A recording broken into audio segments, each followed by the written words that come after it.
Selamat pagi Bapak Ibu Saudara yang diberkati oleh Tuhan. Berjumpa kembali dalam rangkaian program Marturia Ministry di hari Jumat 14 Oktober 2022. Sebelum memulai segala kegiatan kita di sepanjang hari ini, Bapak Ibu Saudara, marilah kita berdoa.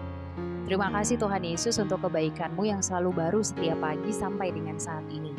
Mendasari ungkapan syukur kami atas ragam berkat Tuhan, ada sabda kebenaran firman-Mu yang akan kami baca dan renungkan bersama-sama.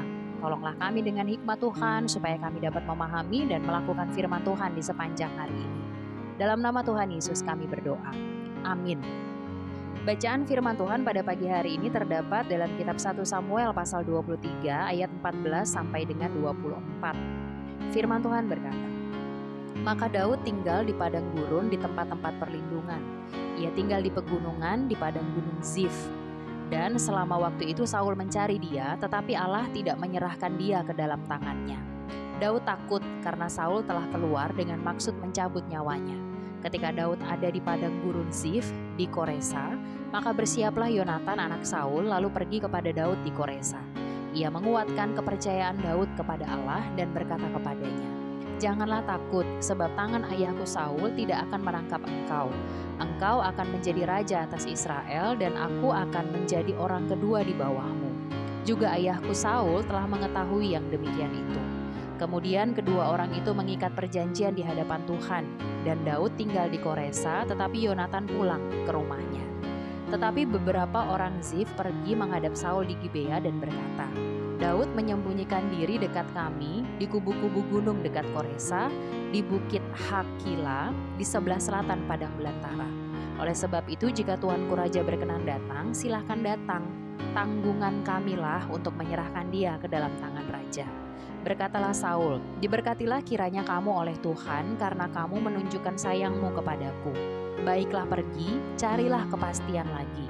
Berusahalah mengetahui di mana ia berada dan siapa yang telah melihat dia di sana.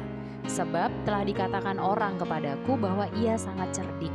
Berusahalah mengetahui segala tempat persembunyiannya. Kemudian datanglah kembali kepadaku dengan kabar yang pasti, dan aku akan pergi bersama-sama dengan kamu. Sesungguhnya jika ia ada di dalam negeri, maka aku akan meneliti dia di antara segala ribuan orang Yehuda.' Lalu berkemaslah mereka pergi ke Zif mendahului Saul. Daud dan orang-orangnya ada di padang gurun Maon, di dataran di sebelah selatan padang belantara." Demikianlah firman Tuhan. Tuhan sebagai dasar. Bagian firman Tuhan mengisahkan sepenggal cerita persahabatan antara Daud dan Yonatan, anak Saul. Meskipun Saul sangat membenci Daud, tapi Yonatan memberi dirinya untuk bersahabat dengan Daud. Bahkan Daud dan Yonatan mengikat perjanjian di hadapan Tuhan, yang berarti mereka menjadikan Tuhan sebagai dasar atas relasi yang dibangun. Hal pentingnya adalah ketika Tuhan dijadikan sebagai dasar, maka itu berarti relasi yang dibangun pun harus seturut kehendak Tuhan dan bukan kehendak manusia. Dari bagian firman Tuhan ini kita diingatkan bersama, ketika akan menjalin relasi dengan bermacam orang, mari pastikan bahwa kita sendiri menjadikan Tuhan sebagai dasarnya. Jadi bukan kemampuan dan keahlian kita yang jadi modal utama, melainkan Tuhan. Ketika Tuhan menjadi dasar dari sebuah relasi, maka dapat dipastikan bahwa relasi tersebut akan saling menopang dan saling bangun satu sama lain untuk hormat dan kemuliaan nama Tuhan. Tuhan Yesus memberkati kita sekalian. Amin. Mari kita berdoa. Terima kasih Tuhan Yesus untuk sabda kebenaran firman-Mu yang boleh kami baca dan renungkan bersama pagi hari ini.